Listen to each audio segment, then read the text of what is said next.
আলাইকুম সবাইকে। যেটা আজকে আমাদের ক্লাস সেটা হলো রাইট ফর্ম ভার্বসের পার্ট 3 অর্থাৎ রাইট ফর্ম ভার্বসের লাস্ট পার্ট। আগের দিন আমরা দেখেছিলাম রাইট ফর্ম ভার্বসে অ্যাজ ইফ বা অ্যাজ দো পর্যন্ত যে আমার রুলস ছিল সেই রুলস পর্যন্ত। আজকে দেখবো আমরা অ্যাজ ইফের পর থেকে রাইট ফর্ম ভার্বসের লাস্ট পর্যন্ত যে কোনো টপিক আমাদের আছে বা যে কোনো রুলস আমরা জানতে পারি উইথ অ্যান এক্সাম্পল। আমি একটা সম্পূর্ণটা প্যাসেজ আজকে এক্সাম্পল হিসাবে করাবো, তার মাধ্যমে আমার রাইট ফর্ম ভার্ব টপিকটা শেষ হবে। তো ক্লাসটা আজকে আমি শুরু করিতে হবে। আচ্ছা, আমি আমার নামটা মুছে দিলাম। আগের দিন দেখেছিলাম অ্যাজ ইফ বা অ্যাজ দো পর্যন্ত। তা আজকে দেখব যে বি ভার্বের ক্ষেত্রে যদি আমি একটা কমন কথা একটু সবাইকে বলে নিই। এই যে বি ভার্বটা আমরা সবাই জানি, এই বি ভার্বটা আমার দুইটা ভাগে ভাগ হতে পারে। কি কি ভাগে ভাগ হতে পারে? এটা আমার একটা মিন করে ভি প্লাস আইএনজি, আরেকটা মিন করে আমার ভার্বের পাস্ট পার্টিসিপল। এই দুইটার পার্ট অ্যাকচুয়ালি আমার বি ভার্বটা রিপ্রেজেন্ট করে বা করতে পারে। এখন যদি আমি আসি যে এই যে ভি প্লাস আইএনজিটা আমার কখন কাজ করে আর ভি প্লাস পাস্ট পার্টিসিপলটা আমার কখন কাজ করে। ভি প্লাস আইএনজিটা আমার কাজ করে যদি আমার সাবজেক্ট ডুয়ার হয়। যদি বাংলায় বলি, যদি সাবজেক্ট নিজে কাজ করে, নিজে কাজ করে। আর যদি ভি প্লাস পাস্ট পার্টিসিপল তখন হয় যদি আমার সাবজেক্ট নিজে কাজ না করে। এই দুইটা ভাগে আমার বি ভার্বটা বিভক্ত, যে বি ভার্বটা আমার কখন কিভাবে করে কাজ করে। তারপর যদি আসি আমরা বিভিন্ন সময় ভার্বকে অ্যাডজেক্টিভে কনভার্ট করি, অর্থাৎ এই ভার্বটাকে আমি অ্যাডজেক্টিভে কনভার্ট করি। এখন এই যে আমি কনভার্টটা করলাম, এই কনভার্ট আমি কীভাবে করলাম, মানে একটা পার্টিসিপলকে কখনই মানে আরেকটা মাধ্যমে বা আরেকটা ভাগে কখনো হুট করে চেঞ্জ করে ফেলা যাবে না। এইটা করতে গেলে আমরা একমাত্র করতে পারি হলো যদি আমি এটাকে পাস্ট পার্টিসিপল করতে পারি। মানে কোনো একটা ভার্বকে যদি আমি পাস্ট পার্টিসিপল ফর্মে লিখতে পারি তাহলেই আমার সেটা সেই ভার্বটার অ্যাডজেক্টিভ ফর্মকে রিপ্রেজেন্ট করবে। অর্থাৎ ভার্বটাকে আমি যদি পাস্ট পার্টিসিপল করতে পারি তখন আমার এটা অ্যাডজেক্টিভকে রিপ্রেজেন্ট করবে। আই হোপ এটা সবার কাছে ক্লিয়ার। এই যে ভার্বটাকে যে আমরা পাস্ট পার্টিসিপল করে অ্যাডজেক্টিভ করছি, এটা আমার কিন্তু অ্যাকচুয়ালি কাজ করে ভয়েসের ক্ষেত্রে। আমরা সবাই জানি যে ভয়েস আমার দুইটা ভাগে বিভক্ত, তাই না? একটা হলো অ্যাক্টিভ আর একটা হলো প্যাসিভ। এখন অ্যাক্টিভে আমার ভার্বটা ভার্ব হিসেবেই বসছে, কিন্তু সমস্যাটা পাকে প্যাসিভে গেলে। মানে প্যাসিভে গেলে আমার ওই ভার্বটা তখন ভার্ব থাকে না, তখন আমার হয়ে যায় কি অ্যাডজেক্টিভ। এবং আমরা এটা কীভাবে করি? আমরা এটা করি পাস্ট পার্টিসিপলের মাধ্যমে। অর্থাৎ কোনো ভার্বকে যদি আমি অ্যাডজেক্টিভে কনভার্ট করতে যাই তখন আমাকে অবশ্যই সেটাকে পাস্ট পার্টিসিপল করে নিতে হবে। যদি আমি তো এইটা গেল আমার বি ভার্ব সহ আর কিছু। এখন যদি আসি আমি কন্ডিশনালস, আমার পরের রুলসটা হবে কি তাহলে কন্ডিশনালস। আমি এটা মুছে দিলাম। এবার আমি আসি কন্ডিশনালসে। আজকে আমার অ্যাকচুয়ালি মূল টপিক সেটা হলো কন্ডিশনালস।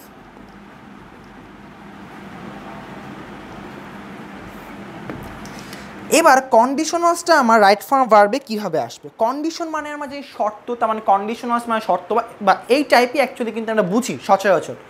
তো কন্ডিশনালসটা আমার যদি কিছু আমি এক্সাম্পল দেখাই, আমার কন্ডিশনালসটা হলো মূলত if, I wish, had I, would that। এইটা হলো আমার অ্যাকচুয়ালি কন্ডিশনালসটাকে মিন করছে। মানে এই কয়টা দ্বারা অ্যাকচুয়ালি এই কয়টাকে আমরা সহজ বাক্যে কন্ডিশনালস হিসেবে চিনে থাকি। If, I wish, had I and would that. এখন এই কন্ডিশনালসটা আমার সবসময় দুইটা ভাগে বিভক্ত থাকবে। কী ভাগ? একটা হলো আমার সম্ভব শর্ত, অর্থাৎ যেই কাজটা আমার সম্ভব,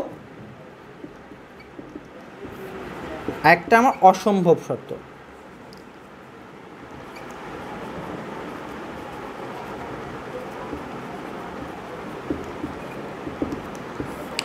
এই দুইটা ভাগে আমার যে কন্ডিশনাল সেটা বিভক্ত। একটা কি সম্ভব শর্ত আর একটা হলো অসম্ভব শর্ত। এখন যদি আমরা দেখি সম্ভব শর্তগুলো কী আর অসম্ভব শর্তগুলো কী। সম্ভব শর্ত বলতে যেগুলো আমার বাস্তবে সম্ভব, মানে এগুলো রিয়েলের সাথে মিল আছে, তা আমি এটাকে বলতে পারি রিয়াল কন্ডিশন, যেহেতু আমি বলেছি এটা বাস্তবের সাথে আমার মিল থাকতে হবে। রিয়াল কন্ডিশন, অসম্ভবটা আমার হলো আনরিয়াল কন্ডিশন।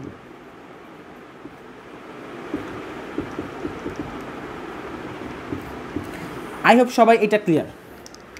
সম্ভব শর্তটা কি আর অসম্ভব শর্তটা আমার কি। এখন আবার এই কন্ডিশনের মধ্যে আমার শ্যাল নামে একটা জিনিসও যোগ হয়, শ্যাল। এই শ্যালটা আমার অ্যাকচুয়ালি ফিউচার টেনকে রিপ্রেজেন্ট কম করে, এটা আমার অ্যাকচুয়ালি রিপ্রেজেন্ট করে একটু কোনোটা বাক্যকে ফোর্স দেওয়ার জন্য বা জোর দেওয়ার জন্য। আমি যদি বাংলায় লিখি জোর দেওয়ার জন্য।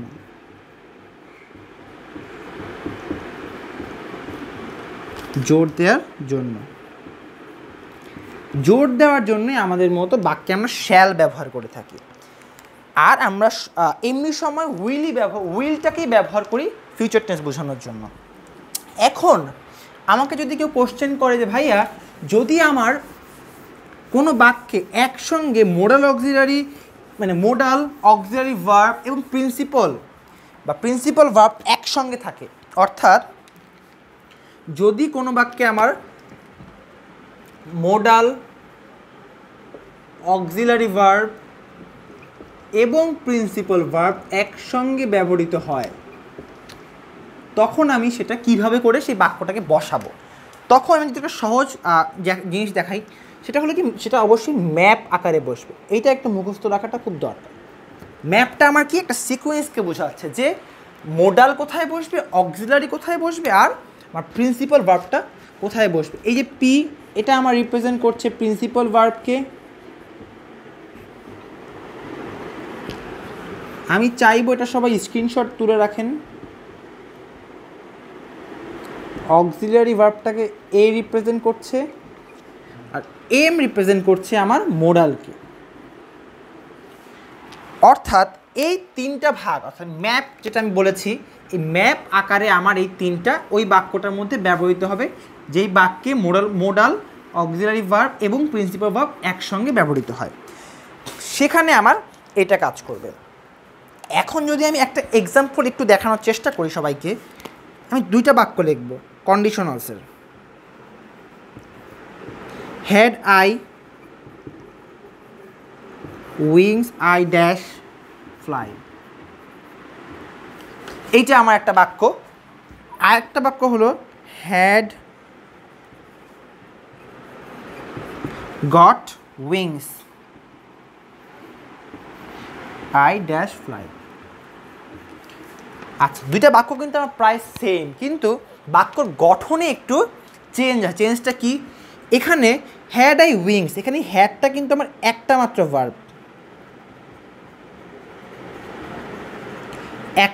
ভার্ব, কিন্তু এই যে পরের বাক্যটা হ্যাড আই গট, মানে হ্যাড আমার একটা ভার্ব, গট আমার আরেকটা ভার্ব, তার মানে এই বাক্যে দেখতে পাচ্ছি আমার দুইটা ভার্ব। এখন এইটার জন্য বাক্যটা যে আমার রাইট ফর্ম ভার্বসটা এখানে বসাবো, কি বসাবো তাহলে? প্রথমটার ক্ষেত্রে আমি বসাবো হলো আই উড ফ্লাই, মানে যদি আমার পাখা থাকতো তাহলে আমি উঠতাম, এটা গেল আমার কথা। আর সেকেন্ডটার ক্ষেত্রে কি, had I got wings I fly, মানে যদি আমার পাখা থাকতো, যদি আমি পাখা পেয়ে যেতাম তাহলে এতক্ষণে আমি উড়ে চলে যেতাম, তার মানে এটা হবে আই উড হ্যাভ ফ্লোন। মানে এটা হলো যদি পাখা পেতাম বা যদি পাখা পাই তাহলে আমি উড়ে যাব। আর এইটা হলো যদি আমার পাখা থাকতো তাহলে আমি এতক্ষণে উড়ে চলে যেতাম। এইটা হলো আমার এই দুটো এক্সাম্পল, যা সবাই আমরা একটু অ্যাকচুয়ালি একটা ক্ল্যাশ করে ফেলি দুটার মাঝখানে, যে ক্ল্যাশটা আমি দূর করলাম। আমি চাবো সবাই একটি স্ক্রিনশট নিয়ে রাখেন। আচ্ছা, এখন আমরা আসি পজিটিভের ক্ষেত্রে। পজিটিভ জিনিসটা আমার কি, ওয়ার্ডটা যদি শুনতে নতুন শোনাচ্ছে, তো পজিটিভ জিনিসটা আসলে কি যদি আমরা আসি, আমার পরের টপিক তাহলে হবে positive.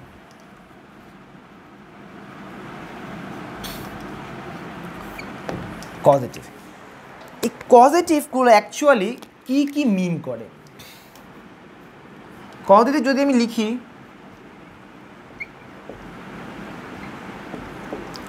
Have, got, make, let, help, এই পাঁচটা আমার পজিটিভটাকে মিন করে। এখন কোনটা কি, এই যে হ্যাভ বা গট, এইটা আমার বোঝায় যদি কেউ স্বেচ্ছায় কোনো কাজ করে, অর্থাৎ উইলিংলি বা স্বেচ্ছায়। মেকটা আমার কাজ করে, হি made me do the work, মানে সে আমাকে ফোর্স করছে, অর্থাৎ মেকটা আমার ফোর্সকে মিন করে। আর লেট বা হেল্প, এটা আমার অ্যাকচুয়ালি মিন করে সাহায্য বুঝুন, লেট মি হেল্প ইউ বা প্লিজ হেল্প মি, এটা আমার সাহায্যটাকে মিন করে। এখন এই যে লেট আর হেল্প, এইটা আমার আবার দুইটা জিনিসকে ভাগে বিভক্ত। এক নাম্বারটা কি, এক নাম্বারটা হলো প্রপোজ, মানে আমরা বলি না যে লেটস গো টু ওয়ার্ক, মানে আমি তাকে প্রপোজ করলাম বা সাজেস্ট করলাম যে চলো আমরা হাঁটতে যাই। আর আরেকটা আসে পারমিশন, তো let me do the work, যদি এমন কিছু বলি তখন আমরা অ্যাকচুয়ালি এটা কিন্তু পারমিশন আমরা মিন করি। অর্থাৎ এই লেট আর হেল্প দিয়ে দুটো জিনিসকে আবার মিন করে, একটা প্রপোজ আর একটা হলো পারমিশন। এখন যদি আমি আসি হ্যাভ দিয়ে শুরু করি, হ্যাভটা আমার কি, এই হ্যাভ থাকলে আমার তারপর যে যদি পার্সন থাকে তাহলে আমার তারপরের ভার্বটা সবসময় বেস ফর্ম বসবে।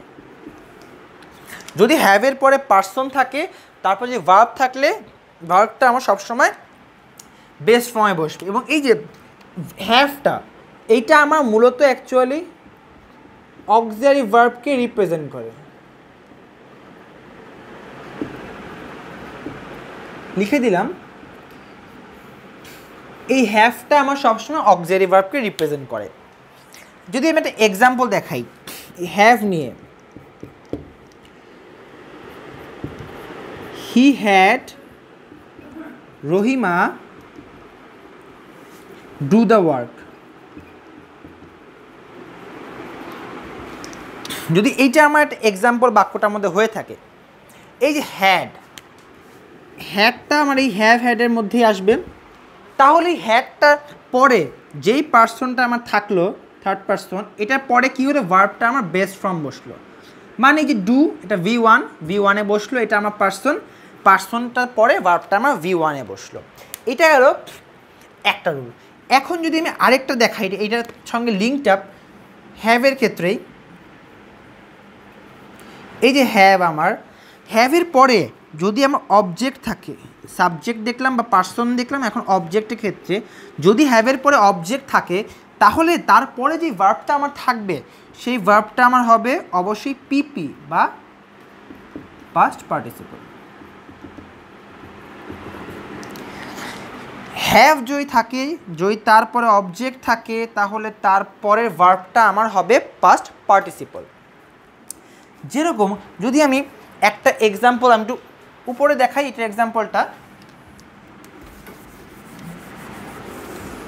এটার এক্সাম্পলটা আমার হবে তখন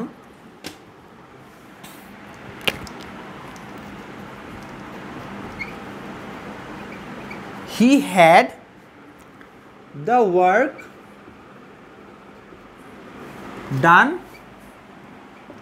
বাই রহিমা। এখন এই যে আমার হ্যাডটা আসলো,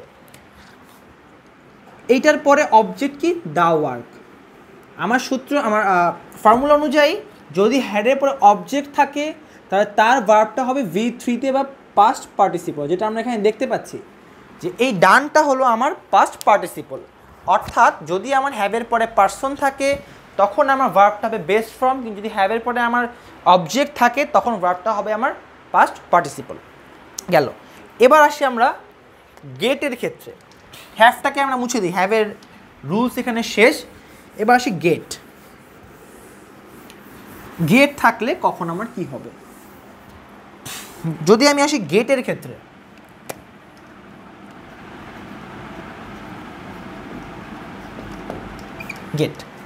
গেটের পরে প্রথম রুলটা আমার হলো, যদি গেটের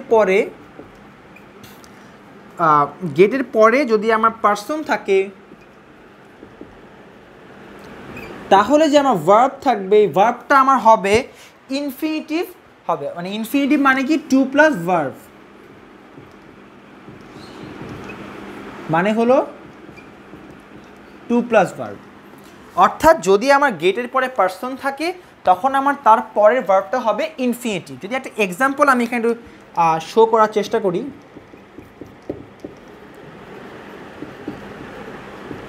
I got her to do the work, আমি তাকে দিয়ে কাজটা করাতে পেরেছি বা রাজি করাতে পেরেছি। এই যে গটের পর যদি পার্সন থাকে তাহলে তার পরের ভার্বটা আমার ইনফিনিটিভ হবে। এটা গেল গটের পার্সনের ক্ষেত্রে। এবার আসি, যদি আমার গেটের পরে অবজেক্ট থাকে তখন কি হবে? যদি আমার গেটের পরে অবজেক্ট থাকে তখন যে ভার্বটা আমার থাকবে সেটা আমার হয়ে যাবে পাস্ট পার্টিসিপল। যদি একটা এক্সাম্পল দিয়ে আমি জিনিসটা বোঝাই,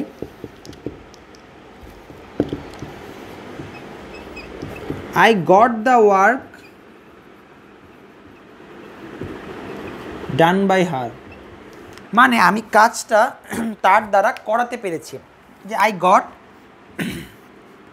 এই যে অবজেক্ট দ্য ওয়ার্ক ডান, ভার্বটা V3 হয়ে গেছে। অর্থাৎ যদি আমার গেটের পরে পার্সন থাকে তখন ভার্বটা হবে ইনফিনিটিভ প্লাস টু, ইনফিনিটিভ মানে টু প্লাস ভার্ব। আর যদি আমার গেটের পরে অবজেক্ট থাকে তাহলে সেটা হয়ে যাবে আমার ভার্বের পাস্ট পার্টিসিপল। এখন যদি আমি আসি মেক এর ক্ষেত্রে, যে মেক থাকলে আমরা জিনিসটা কি করতে পারি, আমি এটা মুছে দিই। মেকের ক্ষেত্রে যদি আমরা আসি, মেক,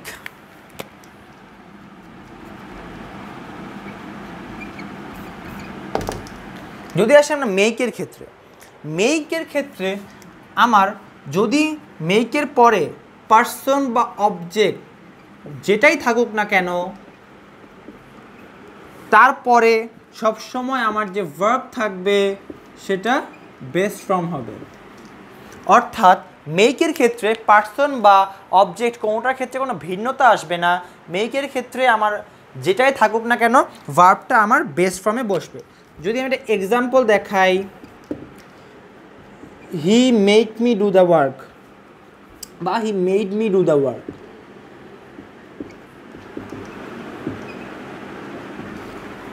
তার মানে এই যে আমার মেড, তারপরে আমার পার্সন আছে, ভার্ব আমার হয়েছে V1 বা বেস ফর্মে। এইটা গেল আমার মেকের ব্যাপার। এখন যদি আসলে লেট, আমাদের নেক্সট টপিক হলো লেট। সব কিন্তু অ্যাকচুয়ালি আমার পজিটিভের মধ্যে পড়বে। লেটের ক্ষেত্রে যদি লেটের পরে পার্সন বা অবজেক্ট যে কোনো একটা থাকে তাহলে আমার তারপরের ভার্বটা হবে বেস ফর্ম। মানে মেক আর লেটের ক্ষেত্রে আমার যে রুলস থাকবে সেই রুলসটা আমার একই থাকবে। যেরকম যদি একটা এক্সাম্পল আমি দেই, লেট আস গো, এই যে লেটটা আমি ইউজ করলাম, তারপরে আমি আসটা হলো আমার পার্সন, গো আমার ভার্ব, এটা ভার্বের বেস ফর্মেই আমার বসছে। অর্থাৎ আমি লেট বা মেকের ক্ষেত্রে বা মেইডের ক্ষেত্রে পরে যাই আনি না কেন পার্সন বা অবজেক্ট আমার ভার্বটা বেস ফর্মে থাকছে। এটা গেল মেক আর অবজেক্টের ব্যাপার। এখন যদি আমি আসি আমার পরবর্তী টপিকে আজকের, সেটা হলো যে কজেটিভটা আমার, আচ্ছা এটাকে আমি হেল্প নিয়ে কিছু দেখাইনি, তো হেল্পটা অ্যাকচুয়ালি বাদ পড়ে গেছে, সরি ফর দ্যাট। হেল্পটা আমার মেক, লেট আর হেল্প, এই তিনটে অ্যাকচুয়ালি আমার একই। অর্থাৎ এই তিনটার পরে পার্সন বা অবজেক্ট যেটাই আমার থাকুক না কেন ভার্বটা আমার সবসময় বেস ফর্মে বসবে। যদি একটা এক্সাম্পল আমি দেখাই, he helped me do the work, এই যে আমার এখানে হেল্প চলে আসলো পজিটিভের, তারপরে পার্সন মি আসলো, ভার্ব ডু, এটা কিন্তু আমার বেস ফর্মে, অর্থাৎ ভার্ব কিন্তু আমার চেঞ্জ হয় নাই, গেল এটা। তারপরে এখন যদি আমরা হেল্পের অ্যাকচুয়ালি বা একটা বাইরের রুল একটু শিখি আমরা, সেটা হলো আমি দুইটা বাক্য লিখব, হি ওয়ান্টস টু গো দেয়ার। আরেকটা বাক্য লিখলাম হি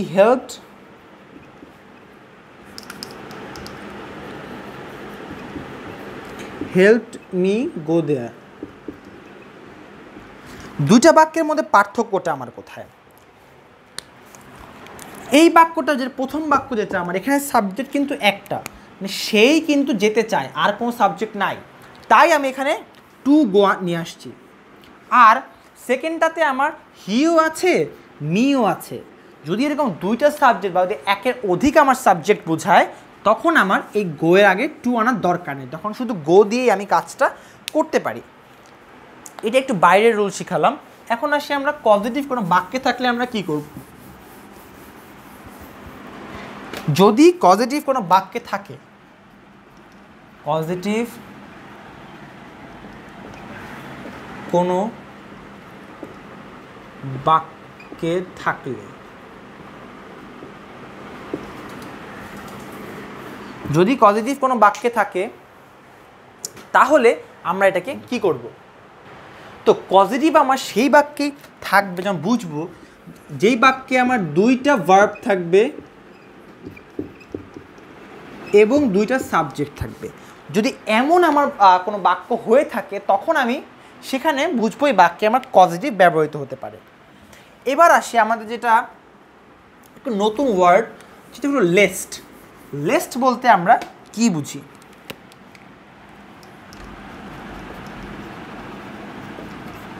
লেস্ট লেস্ট আমার অ্যাকচুয়ালি তিনটা জিনিসকে রিপ্রেজেন্ট করে। তিনটা জিনিস কি? প্রথমটা হলো পাছে,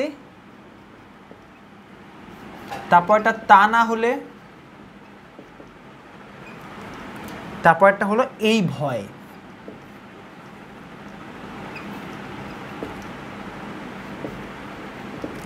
এই তিনটা ক্ষেত্রে আমার লেস্ট কাজ করে। এখন এই তিনটা যদি একটু এক্সাম্পল দিয়ে বুঝাই, হি ওয়ার্কড হার্ড লেস্ট, আমার বাক্যের মধ্যে এখানে হি, এই যে আমি এখানে হি ওয়ার্কড হার্ড লেস্ট, এখানে দেওয়া আছে ফেল ইন দ্য এক্সাম। মানে এই বাক্যটার ক্ষেত্রে, আর যদি আরেকটা বাক্য দেখাই, হি worked hard lest he dash fail in the exam. এইবার এখন এই জায়গাটা he worked hard lest he might fail in the exam, আর এখানে lest he should fail। এখন আমরা এখানে কোশ্চেন সবাই করতে পারি যে ভাইয়া আপনি তো আমাকে দেখালেন যে এক জায়গায় আপনি লিখলেন মাইট ফেল আর এক জায়গায় লিখলেন শুড ফেল, কোথায় কোনটা হবে? মাইট ফেলটা আমি যেখানে লিখেছি সেটা হলো সে যে পড়াশোনা করছে সেই আমার কথা বলছে, সে এত ভালো করে পড়াশোনা করেছিল কারণ তার ভয় ছিল যে সে হয়তো বা পরীক্ষায় ফেল করতে পারে, এইটা একটা কারণ।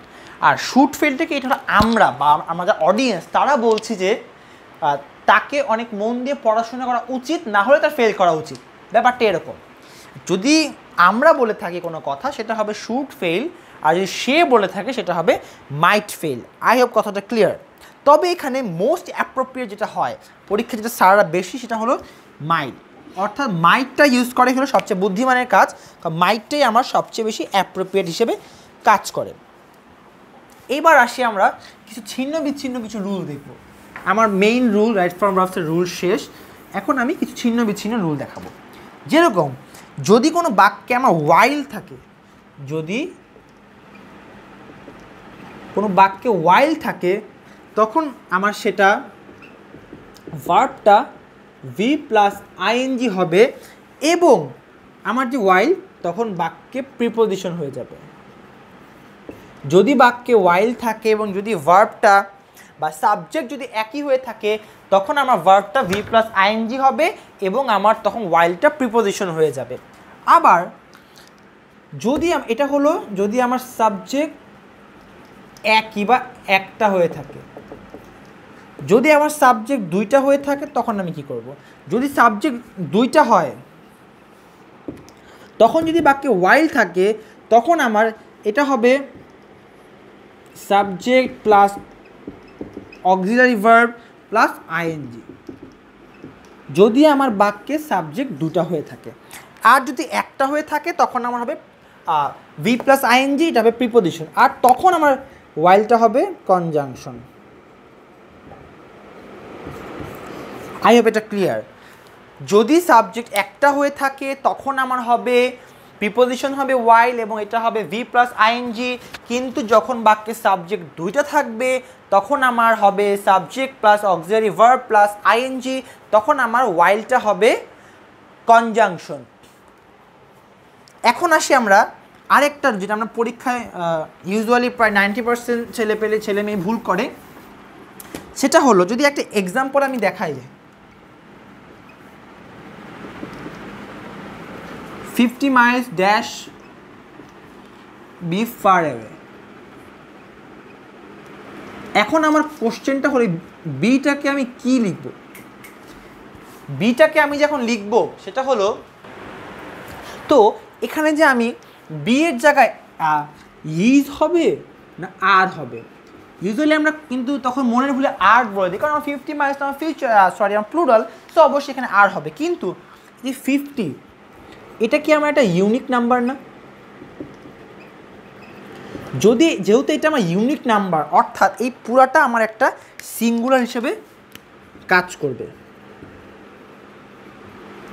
তাহলে আমার এখানে ইজ আর না হবে হলো ইজ। কেন? 50 এই সংখ্যাটা আমার একটা ইউনিক নাম্বার এবং এই সংখ্যাটা আমার একটা সিঙ্গুলার নাম্বার হিসেবে কাজ করবে। তাই যে কোনো পরিমাণ বা যদি কোনো অ্যামাউন্ট আমি বুঝিয়ে থাকি নাম্বারের মাধ্যমে তখন সেটা হবে আমার সিঙ্গুলার। আচ্ছা, কিন্তু আমার সেটা বোঝাতে কিন্তু তখন বুঝি অ্যাকচুয়ালি আমরা প্লুরাল। এবং যে কোনো নিউমেরিক নাম্বার যদি একসঙ্গে আমাকে বোঝায় তাহলে সেটা হবে আমার সিঙ্গুলার, এবং যদি আমার একসঙ্গে না বুঝে আলাদা আলাদা বোঝায় বা ডিফারেন্ট বোঝায় তখন আমার সেটা হবে একটা প্লুরাল নাম্বার। তো আজকে ক্লাসটা আমার এই পর্যন্তই শেষ। অ্যাকচুয়ালি এটা হলো আমার রাইট ফর্ম ভার্বের পার্ট 3 বা লাস্ট পার্ট ছিল।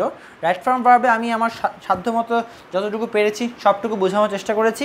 তো আশা করি সবার ক্লাসটা হেল্প হবে। আর যদি কারো বুঝতে সমস্যা হয়ে থাকে অবশ্যই সবাই কমেন্টে জানাবেন, বা আমার ফেসবুক পেজ দেওয়া থাকবে, ফেসবুক পেজে আমাকে আপনারা জানাতে পারেন। এবং যদি ক্লাসটা ভালো লাগে অবশ্যই শেয়ার করবেন এবং চ্যানেলটা সাবস্ক্রাইব করে রাখবেন। থ্যাংক ইউ সবাইকে।